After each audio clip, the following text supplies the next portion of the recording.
Gold, trusted gold buyers. మీరు తాకట్టు పెట్టిన బంగారాన్ని విడిపించి ఈ రోజు ఉన్న మార్కెట్ ధరకు కొనబడను.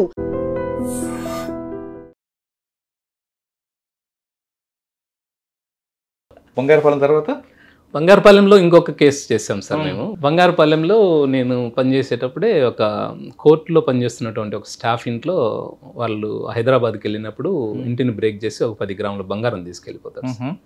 దాని మీద కంప్లైంట్ ఇస్తాడు, కేసు రిజిస్టర్ చేస్తాం సార్.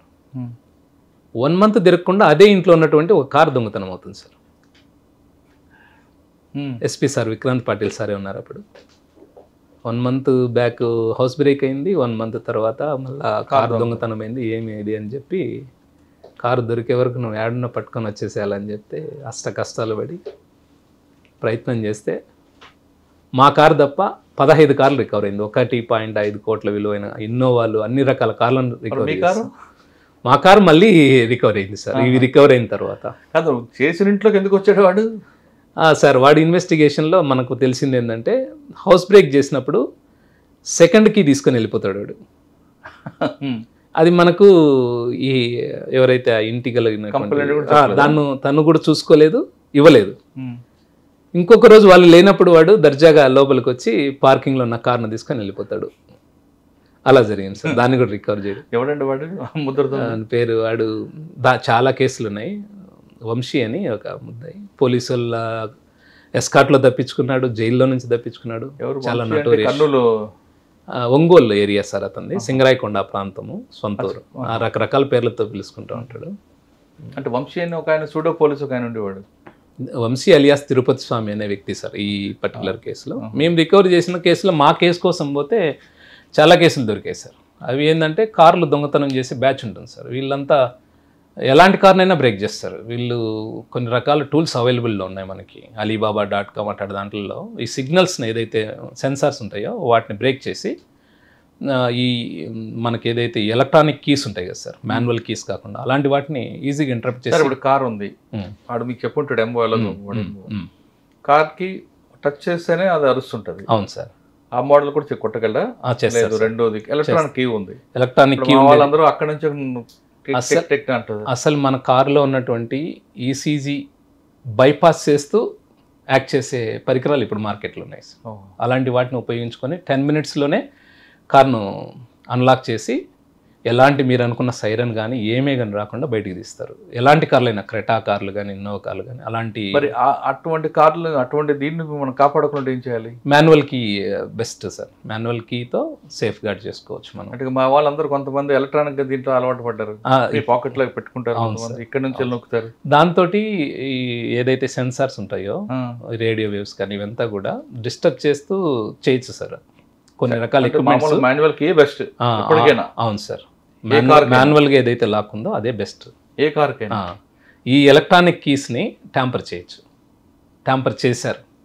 మా పర్టికులర్ కేసులో అదే జరిగింది. మధురైకి సంబంధించి కొంతమంది మా వాళ్ళందరూ ఇదే బెస్ట్ అంటారండి. అది బెస్ట్ అని నేను చెప్పను సార్, ఎందుకంటే అది ట్యాంపర్ చేసే అవకాశం ఉంది. మా కేసులలోనే మేము చూసాం. కేసు చూపించాడు వాడు? చేసి చూపించాడు. మధురైకి సంబంధించినటువంటి ఒక ముద్దాయి ఉన్నాడు. అతను కర్ణాటక, ఆంధ్ర ఆల్మోస్ట్ 200 కార్స్ దాకా. కార్ షోరూమ్లో అమ్మవాడు కూడా చెప్తాడు కదా, ఎలక్ట్రానిక్ గ్యాడ్జెట్స్ పెట్టుకుంటే హ్యాపీగా ఉంటుంది, లైట్ వెయిట్. ట్రాకర్స్ లాంటివి యూజ్ చేయొచ్చు. అది కూడా ట్రాకర్స్ మనం ఐడెంటిఫై చేసేటివి కూడా ఉన్నాయి. ట్రాకర్స్ లాంటివి పెట్టుకుంటే జీపీఎస్ ట్రాకర్స్ లాంటివి అట్లీస్ట్ మన వెహికల్ ఎక్కడ పోతుంది అనేదన్నా మనకు ఐడెంటిఫై అవుతుంది. అతను తీసి పడేసే వరకు. ఓకే, తర్వాత ఎక్కడికి వచ్చారంటే మీరు నెక్స్ట్ పోస్టింగ్? నేను బంగారుపాలెం దాటిన తర్వాత చిత్తూరు తాలూకాకు వచ్చాను సార్. చిత్తూరు తాలూకాలో పనిచేసి అక్కడ ఉన్నప్పుడు కొద్ది రోజులు డీటీసీలో ఉండి ప్రమోషన్ వచ్చినాక ఇప్పుడు పీటీసీ తిరుపతిలో ఉన్నాను సార్. సార్, ఈ వృత్తి గురించి చెప్పారు బాగా. మీ ప్రభుత్వం ఈ మారథాన్ని ఎందుకు ఎంచుకున్నారు? మీరు ఎవరు ఇన్స్పైర్ అయితే చేశారు మీకు? సార్, మారథాను నేను 2021 వరకు నాకు మారథాన్ అంటే తెలియదు సార్. అసలు లిటరల్గా నాకేం తెలియదు. నేను మా బ్యాచ్లో ఉండే కొంతమంది ఈ డయాబెటిక్ అవ్వడం ఇదంతా అబ్జర్వ్ చేసి కొద్దిగా హెల్త్ కాన్షియస్గా ఉండాలా, కొద్దిగా ఫిట్గా ఉంటే తప్ప మనం సర్వే కాలేమన్న ఒక దాంతో చిన్నగా వారానికి ఒక 5 km 10 km ఇట్లా రన్నింగ్ కొట్టుకుంటూ రన్నింగ్ చేస్తూ బంగారుపాలెంలో ఉండేవాడిని సార్. అక్కడ రోడ్ రన్నింగ్ అని చేసుకుంటాను. ఇప్పుడు ఎన్ని చేస్తుంటారు మారథాన్లో? అదే సార్, నేను ఆ బంగారుపాలెంలో ఉన్నప్పుడే ఒకరోజు ఇంటర్నెట్లో చూశాను సార్, టీసీఎస్ వరల్డ్ 10K బెంగళూరులో పలానా తారీఖు జరుగుతూ ఉంది, రిజిస్ట్రేషన్ కావాల్సిన వాళ్ళు చేయండి అని. నాకు అప్పటి వరకు కూడా ఓపెన్ రన్స్ ఎలా ఉంటాయో తెలియదు. దాన్ని రిజిస్టర్ అయ్యాను. ఆ రోజు పోయాను. ఆ రోజు పోయి చూస్తే దాదాపు 15,000 మంది రన్నర్స్ రన్ చేస్తున్నారు 10 కిలోమీటర్స్. ఆ ఎన్విరాన్మెంట్ అదంతా నాకు కొత్తగా అనిపించింది. అంటే రన్నింగ్ని ఇంత ఎంజాయ్, ఇంత పాషన్గా చేస్తారా అని.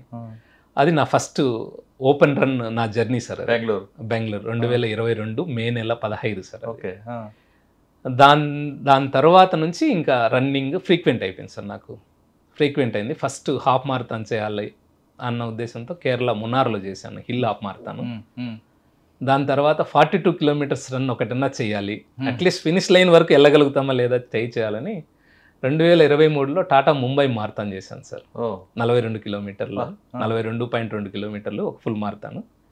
ఆ డిస్టెన్స్ని నేను ఫినిష్ లైన్ దగ్గరికి వెళ్తే చాలు అనేది నా కాన్సెప్ట్ ఉండే. 4 గంటల 20 నిమిషాలకు ఫినిష్ చేశాను సార్ నేను. 42 కిలోమీటర్లు, 42.2 కిలోమీటర్లు. ఎంత స్పీడ్లో ఉంది అంటే పర్ కిలోమీటరు ఒక 6.15 ఆ రేంజ్లో ఉంటుంది సార్. దాని తర్వాత దీని మీద కొద్దిగా బెంగళూరు బేస్డ్ ఒక పేస్ మేకర్స్ అనే ఒక ట్రైనింగ్ ఇచ్చే ఒక ఉంది సార్. అది వాళ్ళతో టైఅప్ అవ్వడం, వాళ్ళతో కాంటాక్ట్ అవ్వడం, వాళ్ళ ట్రైనింగ్ తీసుకోవడం. ఇదే టైంలో నేను ఎక్స్లో ఒక పర్సన్ బాగా రన్నింగ్ చేస్తూ ఉన్నాడు సార్. అది మేము ఉంటున్న చిత్తూరు పరిసర ప్రాంతాల్లో రన్నింగ్ చేస్తూ ఉంటే అతన్ని గురించి ఆ విలేజ్ కనపడుతుంది మనకి, మ్యాపింగ్ అంతా ఉంటుంది గూగుల్ మ్యాప్. అక్కడ పనిచేస్తున్న మా హెడ్ కానిస్టేబుల్ చెప్పి పలానా పర్సన్ ఎవరో ఎంక్వైరీ చేసి కొద్ది కాంటాక్ట్ ఇవ్వమంటే అతను కాంటాక్ట్ ఇచ్చిన తర్వాత తను పరిచయం అయ్యాడు, సునీల్ కుమార్ కోయి అని. అతను పరిచయం అయిన తర్వాత నా లైఫ్, నా మారథాన్ జర్నీనే మారిపోయింది సార్. వాళ్ళు సునీల్ కుమార్తో పాటు తిలక్ అనే ఒక అన్న ఉన్నాడు, సురేష్ రాథోడ్ అని, అలాగే మంజునాథ్ అని, నలుగురు ఉన్నారు. వాళ్ళని నేను బిగ్ 4 అంటాను. ఇండియన్ రన్నింగ్ కమిటీలో మంచి రన్నర్స్ సార్ వాళ్ళు.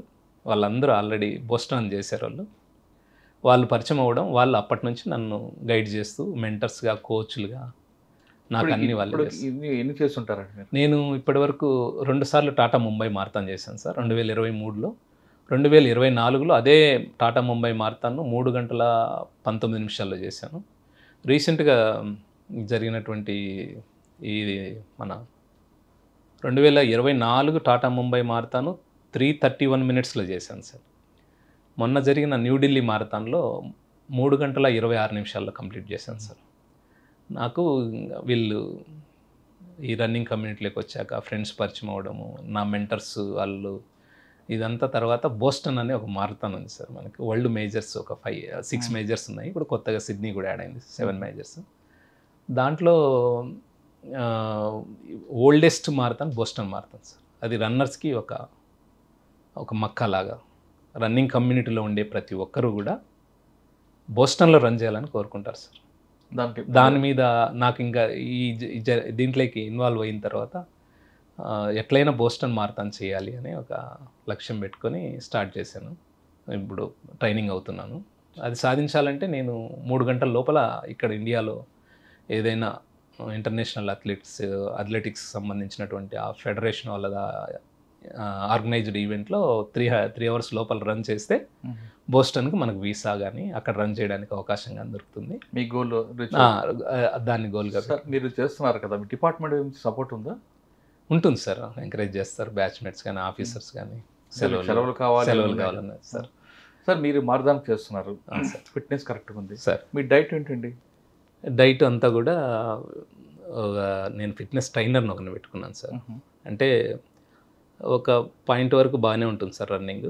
కొద్దిగా అడ్వాన్స్ లెవెల్కి వెళ్ళాలంటే ఇంజురీ అయ్యే అవకాశం ఉంటుంది. దట్టు ఆఫ్టర్ 40 తర్వాత కొద్దిగా ఇంకా ఎక్కువ ఇంజురీ అయ్యే అవకాశం ఉంటుంది మనం ప్రాపర్ ప్రికాషన్స్ తీసుకోకపోతే. సో దానికి 100% మనం జిమ్ చేయాల్సి వస్తుంది. ఒక 2 to 3 డేస్ వీక్లీలో జిమ్ను పెట్టుకోవాలి. తీసుకునే డైట్ జాగ్రత్తగా ఉండాలి. వెయిట్ చాలా ఇంపార్టెంట్. రికవరీ, స్లీప్ అన్నీ కూడా చాలా ప్రభావం చూపిస్తాయి సార్ రన్నింగ్ మీద. డైట్లో రైస్ ఉంటుందా? రైస్ ఉంటుంది సార్, ఆఫ్టర్నూన్ మాత్రమే రైస్ ఉంటుంది మెజారిటీ. అంటే వెజ్, నాన్ వెజ్ అన్నీ ఉంటాయి. నేను వెజిటేరియన్ ఎక్కువ ప్రిఫర్ చేస్తాను సార్. వెజిటేరియన్ ఎక్కువ తీసుకుంటాను. అంటే వెజిటేరియన్ మెయింటైన్ చేస్తే అంత ఫిట్నెస్ వస్తుందా మీకు? వస్తుంది సార్. దానికి నాన్ వెజ్ తినాలని, ఎగ్ తినాలి అంటారు. ఎగ్ తీసుకుంటాం సార్. ఎగ్ తీసుకుంటాము ప్రోటీన్ కోసము. ప్రోటీన్ బేస్డ్ డైట్ ఎక్కువ ఉంటుంది. కొద్దిగా వెయిట్ జాగ్రత్తగా ఉండాలి సార్. ఎందుకంటే ఒక అడ్వాన్స్ లెవెల్ రన్నింగ్ చేయాలి, కొద్దిగా స్పీడ్ పెరగాలి అంటే మనం ఒక వాటర్ బాటిల్ పట్టుకొని రన్ చేయాలంటే కష్టం అవుతుంది సార్. 1 లీటర్ వాటర్ బాటిల్ పట్టుకొని రన్ చేయాలి. సార్ మీరు 5 years నుంచి చేస్తున్నట్టున్నారు కదా 2022 సార్ 22లో సీరియస్గా స్టార్ట్ చేశాను 4 years సార్ 4 years వెళ్తున్నప్పుడు ఎప్పుడైనా ఇంకెంతకాలం పరిగెడతామని అనిపించిందా, లేదు ఇంకా మీరు అన్నట్లు బోస్టానికి వెళ్దాం అనుకున్నారా, లేదా ఒక్కోసారి హెల్త్ ఇష్యూస్ వచ్చినప్పుడు వద్దురా అనుకున్నారా? వచ్చాయి సార్. నాకు లాస్ట్ ఇయర్ కూడా నేను 4 months ఇంజూరీ అయ్యాను.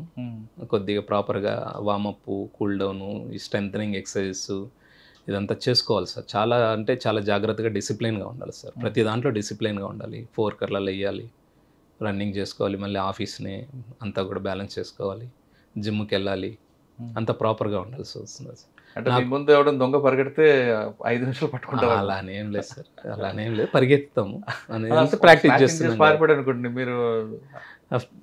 ప్రజెంట్ అయితే ఫిట్గానే ఉన్నాం కాబట్టి ప్రయత్నం చేసి సార్. సార్ ఫైనల్గా చెప్పండి, మీ గోల్ ఏంటండి? మా బోస్టన్ వెళ్ళడం చేయడం కాకుండా ప్రొఫెషనల్గా సార్ ఈ బోస్టన్ రన్ అయిపోయిన తర్వాత తిరిగి మళ్ళీ లా అండ్ ఆర్డర్లోకి రావడం, లా అండ్ ఆర్డర్లో 10 మందికి సహాయపడాలి, మన స్టేషన్కి వచ్చే వాళ్ళల్లో 10 మందికి ఉపయోగపడాలి, అలాగే డిపార్ట్మెంట్ యొక్క ఏదైతే ఇమేజ్ ఉందో దాన్ని కాపాడుకుంటూ సీనియర్ ఆఫీసర్ల ఇన్స్ట్రక్షన్స్ను ఫాలో అవుతూ ఇంకా మన చేతనైనంత వరకు ఎవరైతే నీడీ మన దగ్గరికి వస్తారో వాళ్ళకి సహాయపడాలి అనేదే ఉద్దేశం సార్. సార్ మీకు ఆంధ్రప్రదేశ్ ప్రభుత్వం నుండి పోలీస్ డీజీపీ గారి నుండి ఏబీసీ అవార్డు పెట్టుకుంటారు. ఏబీసీ అవార్డు వచ్చింది, ఏ కేసుకి వచ్చింది? 2 కేసులకు వచ్చాయి సార్. ఒకటి మనం ఇందాక మాట్లాడుకున్న 5.5 kg బంగారు చోరీ కేసులో ఏబీసీ అవార్డు వచ్చింది. 2 వచ్చాయి. హ్యాట్రిక్ తీసుకోవాలి అని ఉంది.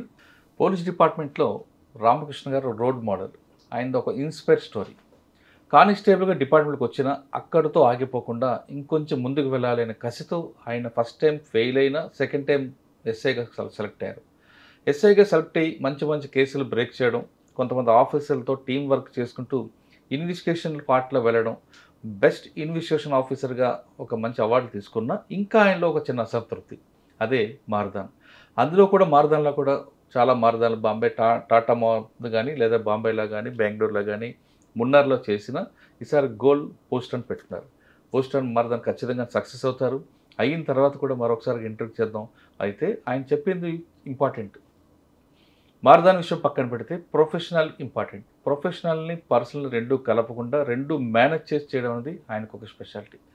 పర్సనల్గా తీసుకోకుండా ప్రొఫెషనల్లో పోలీస్ ఇమేజ్, ఇక్కడ యూనిఫామ్ ఉంటే మీద యూనిఫామ్ ఉంది కాబట్టి ఆ యూనిఫామ్ ఇమేజ్ని ఎక్కడ దెబ్బతినకుండా, ఆ లెగసీ ఎక్కడ కాపాడుకుపోకుండా జాగ్రత్తగా చేయడమే తన గోల్ అంటున్నారు రామకృష్ణ గారు. ప్రతి ఒక్కరు కూడా ఎక్కడ వచ్చామో అక్కడితో అయిపోకుండా ఆయనది ఒక ఇన్స్పైర్గా తీసుకొని చాలామంది ముందుకు వెళ్తే భారతదేశంలో మీలాంటి రామకృష్ణ లాంటి వాళ్ళు కానీ మీలాంటి యువకులు ఎక్కడో ఉంటారు, ఎక్కడో ఉంటుంది, భారతదేశ పేరు కూడా మారిపోతుందంటూ ఎలాంటి సందేశం లేదు. ఇది రామకృష్ణ గారితో ఎక్సలెంట్ ఇంటర్వ్యూ. వచ్చే వారం మరో గెస్ట్తో మళ్ళీ కలుద్దాం. అంతవరకు నమస్తే. థ్యాంక్ యూ అండి. Thank you very much.